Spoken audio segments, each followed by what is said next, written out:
Let's speak the truth, not the surface-level truth society whispers to your ears, the real truth, the kind women carry deep in their hearts but rarely say out loud. Men, if you're listening, pay attention. Because this isn't about manipulation, tactics, or fake charm.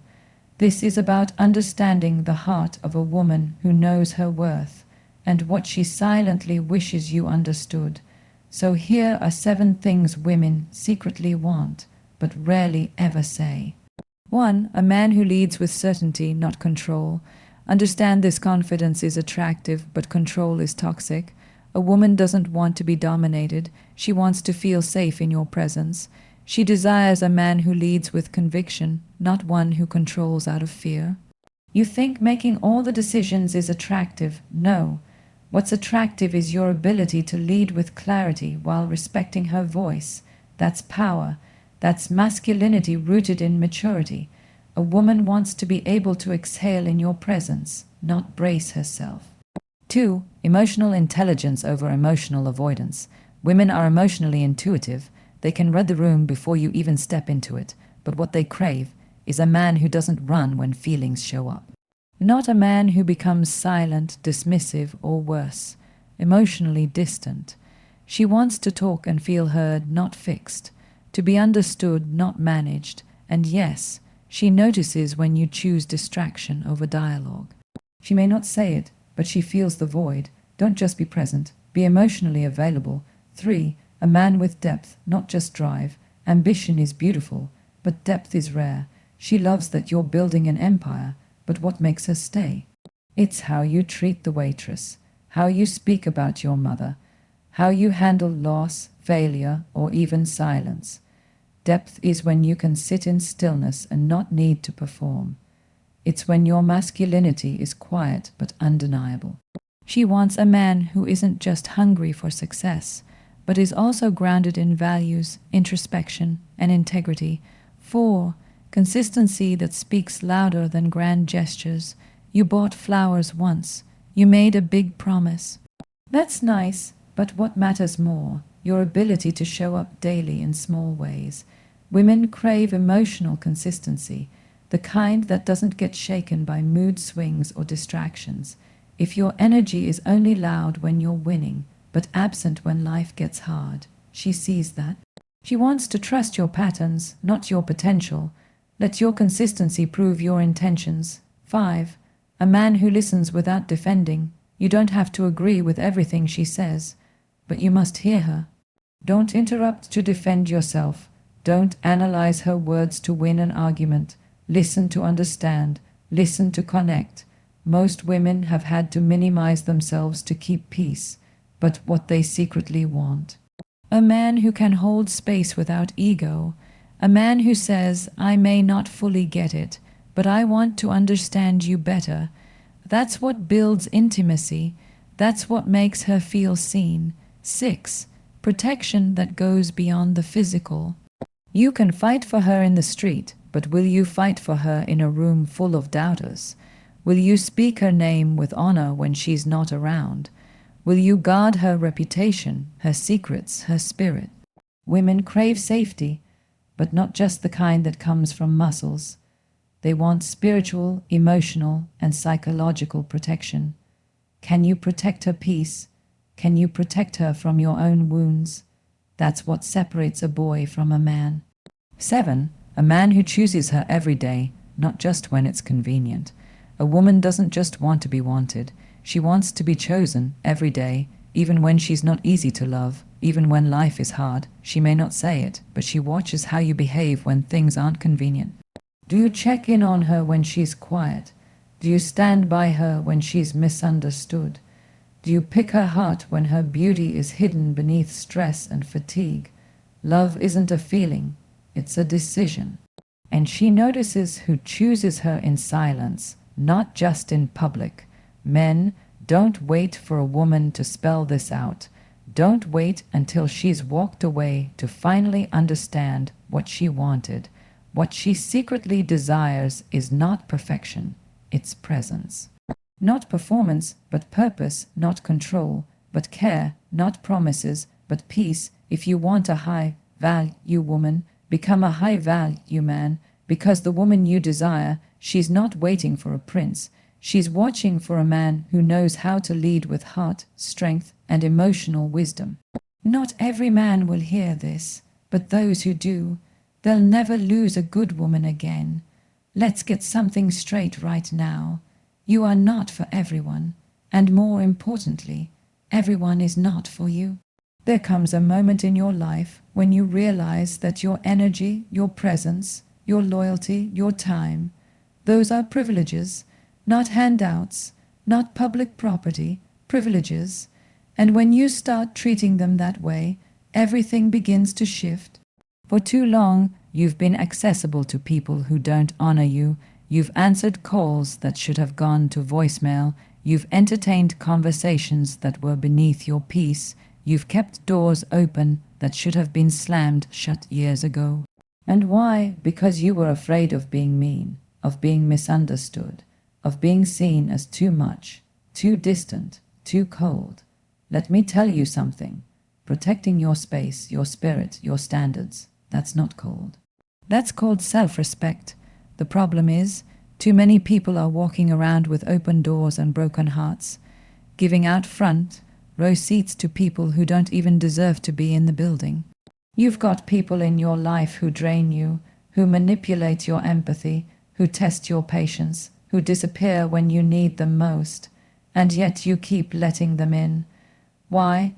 Because you've convinced yourself that being loving means being available, that being kind means being tolerant, that being forgiving means staying connected. But that's a lie. Love without discernment is a liability. Compassion without boundaries is a recipe for exhaustion. And access without accountability is an invitation to be used.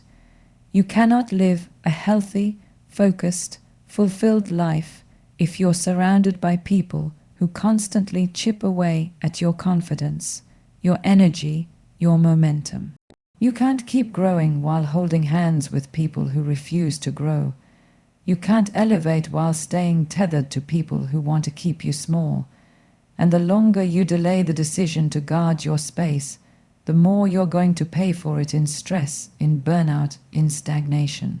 You see, people are either fueling you or draining you, lifting you or limiting you, supporting your growth or suffocating it. There's no middle ground.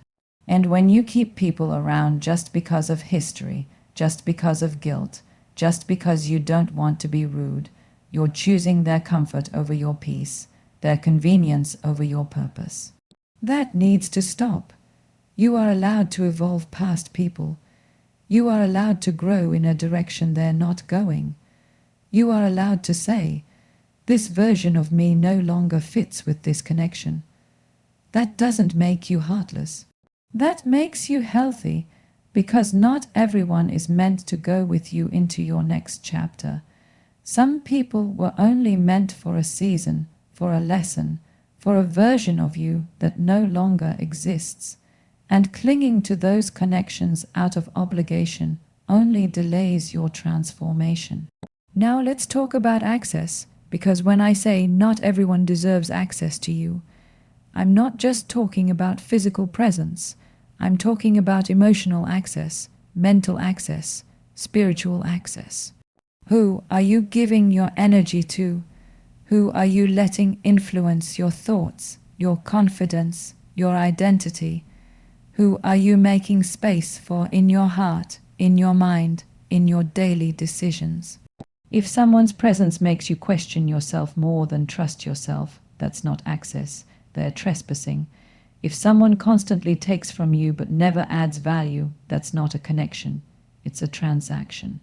And if someone repeatedly shows you they can't handle the weight of who you are, the depth of what you carry, the vision you're building, stop giving them a front row seat to your life. They haven't earned it. And if they haven't earned it, they shouldn't have it. We live in a world that glorifies being liked, being followed, being validated by others. But the most powerful people I know are not the ones who are available to everyone. They're the ones who are intentional about who they let in. They don't need a crowd to feel worthy. They don't need applause to know they're valuable. They don't entertain energy that doesn't align with their peace, and neither should you. You have to get serious about your gatekeeping. Because the truth is, your peace is priceless, your dreams are delicate, your calling is sacred, and if you keep giving people the password to your peace just because they ask nicely, you will stay stuck in cycles that rob you of your potential. Some of you are tired not because you're doing too much, but because you're surrounded by people who do too little. You're exhausted from conversations that go in circles, from relationships that keep breaking your heart, from holding space for people who don't even show up for themselves. You're not crazy, you're not overly emotional, you're drained because you've made yourself available to people who treat your presence like it's disposable. It's time to cut the cord, and no, you don't need to make a dramatic announcement. You don't need to send a breakup message. You don't need to explain why you're pulling back. You just need to decide quietly, clearly, consistently. You don't owe anyone access just because you used to give it. You don't owe anyone loyalty just because you once loved them. Growth is not a betrayal. Boundaries are not a punishment. And distance doesn't mean hate. It means healing. Start noticing how people respond when you stop overgiving. Start paying attention to who gets offended when you stop catering to their dysfunction. That's where the truth lies, because people who love you for real will honor your boundaries. They won't guilt you for protecting your energy. They won't punish you for choosing peace. They'll celebrate it. They'll rise to meet you, or they'll exit on their own. And either way, you win. Not everyone deserves a seat at your table. Not everyone gets to walk through your door just because they knocked. Not everyone gets the luxury of knowing your heart, your mind, your journey. That's a privilege. That's earned. That's sacred. Start making access expensive. Make people show you consistency, honesty, respect. Make them demonstrate that they can handle who you really are, not just the parts that are convenient for them. Stop giving all access passes to people who treat you like an option. Stop pouring into people who can't even hold a cup. Stop letting guilt, nostalgia, or loneliness make decisions that only your highest self should be making. You have work to do, you have peace to protect, you have a purpose to pursue, and that purpose will never fully unfold as long as you keep dragging dead weight with you. Let it go, let them go, let the version of yourself that needed their approval go. You don't need everyone to like you. You don't need to be everything to everyone. You don't need to explain, convince, or beg. You just need to be clear about who you are, about what you need, about who you're becoming, and the clearer you get, the smaller your circle might become, but the stronger it will be. Because you'll be surrounded by people who see you, support you, challenge you, and respect the access they've been given. So, if you've been feeling off, disconnected, heavy, check your access points. Check who's in your ear, in your schedule, in your spirit. Check who you're entertaining just because it's comfortable, and then make the necessary cuts. With love, with confidence, with grace. Not everyone deserves access to you, and that's not arrogance. That's awareness, that's alignment, that's power. Let's be brutally honest for a second. You don't accidentally wake up in the middle of chaos. You don't just stumble into a storm that keeps circling back into your life. At some point, it stopped being bad luck and started being a pattern. And patterns, no matter how destructive, are a form of choice. That's hard to hear, I know, but it's the truth, because you're not powerless. You're not stuck, you're not cursed, you're conditioned. You've gotten so used to the noise, the drama, the tension, the confusion, that you started calling it normal. You've been living in chaos so long, peace feels boring. Stability feels suspicious. And healthy relationships, you push them away, not because you don't want them, but because you don't know what to do with them. That's not your fault, but it is your responsibility. You see, when you've grown up in environments where chaos was the baseline, where love came with conditions, where conflict was loud, where tension filled the room like smoke. You internalize it. Your nervous system wires itself to expect adrenaline, to crave the spike, the survival, the high alert mode. So even when things are calm, your mind starts stirring the pot. You wait for the shoe to drop. You sabotage the quiet. You attract the storm, not because you want to, but because your system thinks chaos is home. But it's not. It's just familiar, and familiar does not mean safe. Familiar does not mean healthy. Familiar does not mean right. So when you keep inviting people into your life who lie, cheat, manipulate, ghost you, breadcrumb you, ignore your needs and leave you questioning your worth, you're not unlucky in love. You're choosing what you've been trained to choose, you're choosing what you haven't healed, and the only way to stop is to interrupt the pattern, to get off the ride, to say, chaos is no longer my home. I don't chase it, I don't invite it, I don't entertain it, I don't explain myself to it, I don't prove my worth to it, I don't give my energy to it, I've outgrown it, because here's what no one tells you, you can be addicted to dysfunction. You can be addicted to fixing people.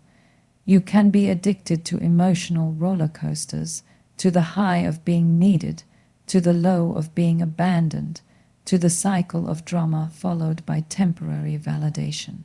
That doesn't mean you're broken. It means you need to heal, and healing starts when you make a decision. I no longer choose chaos. I no longer choose people who drain me. I no longer tolerate situations that spin me in circles. I no longer rationalize emotional volatility. I no longer dress up red flags in hope and potential.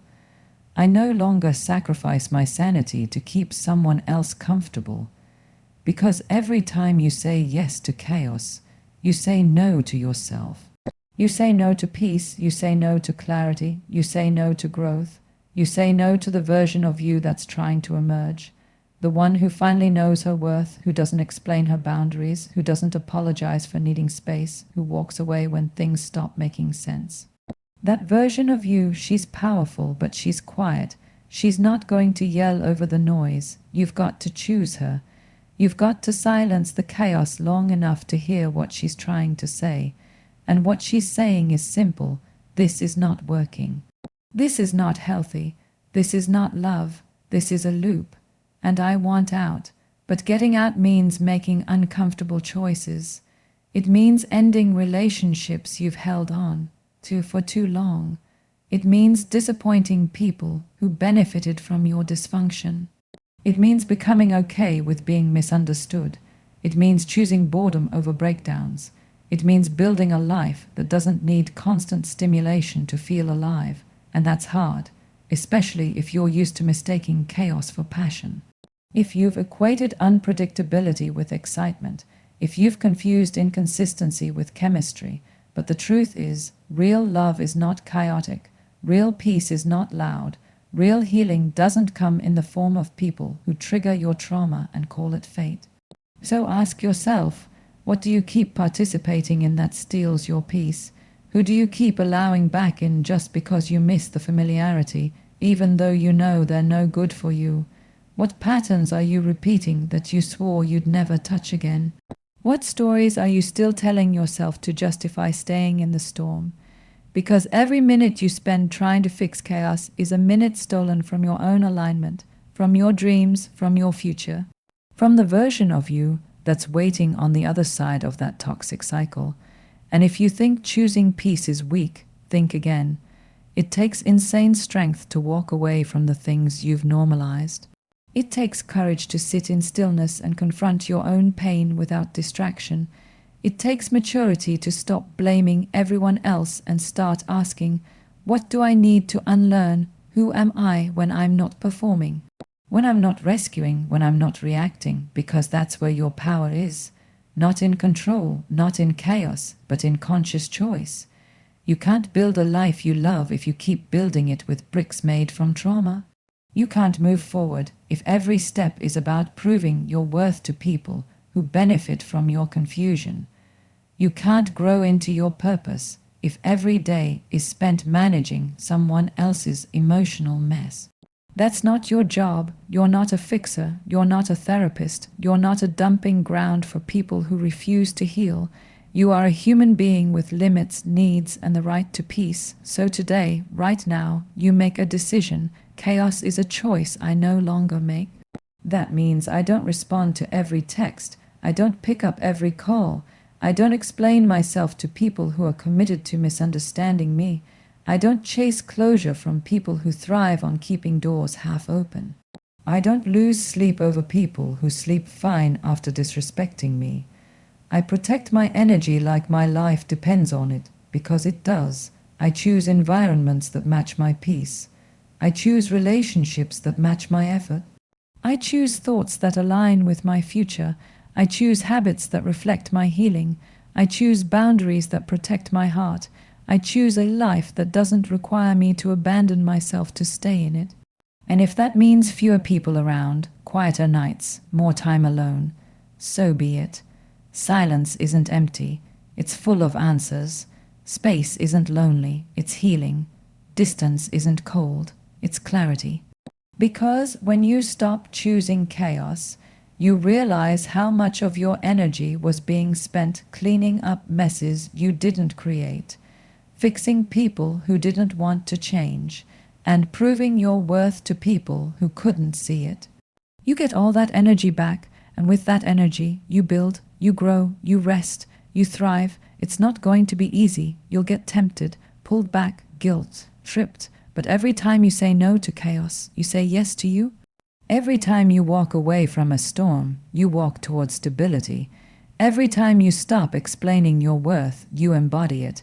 So keep choosing peace even when it feels unnatural. Keep choosing healing even when it feels hard. Keep choosing clarity even when it feels lonely. Because on the other side of chaos is a life that doesn't feel like survival. A life that feels like freedom. And that freedom, it starts the moment you say, I no longer choose this. I no longer participate in the madness. I no longer play roles that keep me small. I no longer give access to people who weaponize my kindness. I no longer sit at tables where respect isn't being served. I no longer respond to dysfunction like it's my responsibility to fix it. I no longer absorb energy that was never mine to carry. I no longer walk on eggshells. I no longer dilute my truth. I no longer sacrifice my mental health for temporary validation. I no longer choose chaos. I choose me. There's something powerful that happens the moment you decide your energy is not for sale, not to guilt, not to manipulation, not to people who only remember your name when they need something, not to conversations that drain your spirit or relationships that feel like emotional obstacle courses. The second you choose to protect your energy, everything begins to change. And here's the part most people struggle with. You don't owe anyone an apology for that decision. You don't have to explain why you stopped picking up the phone for someone who only calls when it's convenient for them. You don't have to justify why you've distanced yourself from that friend who constantly makes you feel like you're too much or not enough. You don't have to feel bad about unfollowing, blocking, unsubscribing, disconnecting. When you guard your energy, you're not being rude. You're being responsible. You're finally choosing your well-being over your people-pleasing habit. And that isn't something you should apologize for. It's something you should be proud of. For far too long, you've been taught to prioritize everyone else's comfort over your own clarity, to keep showing up, smiling, nodding, being the bigger person. Even when every fiber of your body is screaming that this situation is costing you too much, you've been conditioned to believe that setting boundaries is a sign of weakness, that saying no is unkind, that not responding to every message, every demand, every emergency someone throws at you makes you selfish. But let's be real, it's not selfish to protect your peace. It's essential, it's maturity, it's growth. It's the quiet revolution that begins when you realize that burnout is not a badge of honor. You've been carrying too many people, managing too many emotions that aren't yours, holding space for people who never reciprocate. letting things slide that chip away at your mental health because you didn't want to make it a thing. But it is a thing, your energy matters, and the fact that someone gets offended when you start valuing yourself isn't a reason to shrink. It's proof that your boundaries are working. People who are used to accessing you without limits will always feel offended the moment you start drawing a line. Let them be offended. Let them question it. Let them talk. That's not your problem. Your job isn't to manage other people's reactions to your healing. Your job is to honor the voice inside you that finally said, I can't do this anymore. You don't need permission to unplug from what depletes you. You don't need a reason to leave a room that keeps taking from you. You don't have to send a newsletter explaining why you're no longer entertaining dysfunction. Growth doesn't come with a permission slip, and it definitely doesn't require an apology letter. Sometimes the best thing you can say is nothing at all. Just move different. Just choose different. Just stop showing up for dynamics that have proven themselves toxic and unsustainable. And let's be honest, you already know what those dynamics are. You feel it in your body, in the pit of your stomach, in the anxiety that creeps in before certain conversations, in the way you feel emotionally hungover after seeing certain people. That's your intuition trying to get your attention. That's your nervous system telling you the truth your mind keeps trying to override. But here's the thing, your body never lies, and the longer you ignore what it's telling you, the louder it will scream. That exhaustion, that irritability, that sadness you can't shake, that's what happens when you keep giving yourself to people, places, and situations that aren't aligned with your peace. So it's time to stop apologizing for what your spirit already knows. Stop apologizing for choosing quiet over chaos. Stop apologizing for declining invites that feel more like obligations.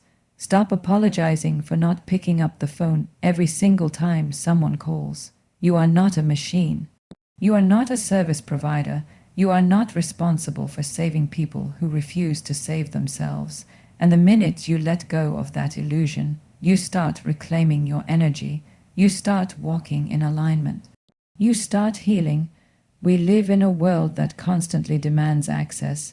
Respond now, be available, give more, post more, show up more, and if you don't, something must be wrong with you. But what if the most radical thing you could do is step back? What if the strongest move you could make is to say, no, not today, I need a moment for me? What if power looks like resting, not hustling? What if healing looks like solitude, not noise? You don't need to announce it. You don't need to prove it. You don't need to convince anyone that your peace is worth protecting. You just need to live it, own it, and honor it without guilt. The truth is, not everyone is going to understand your decision to guard your energy, and that's okay. They're not supposed to, they don't need to. That decision wasn't made for them. It was made for you, for your sanity, for your growth, for your freedom.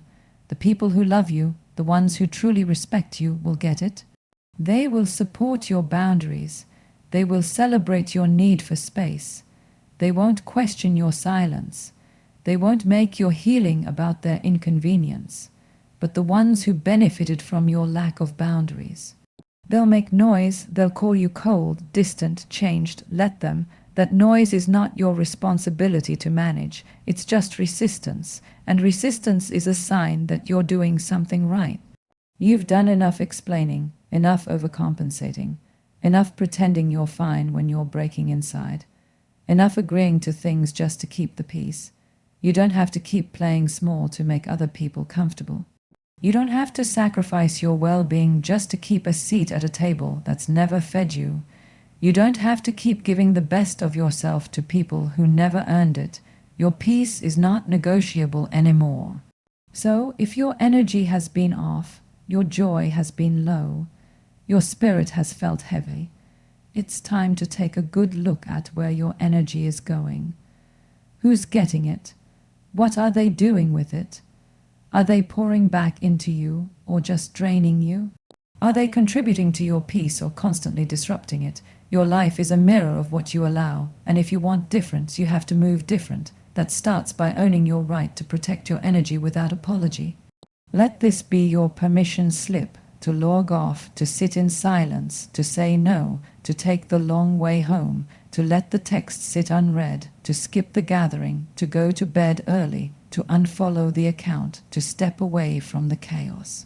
To take care of you, to put yourself first without shame, because protecting your energy is not about being selfish, it's about being sane.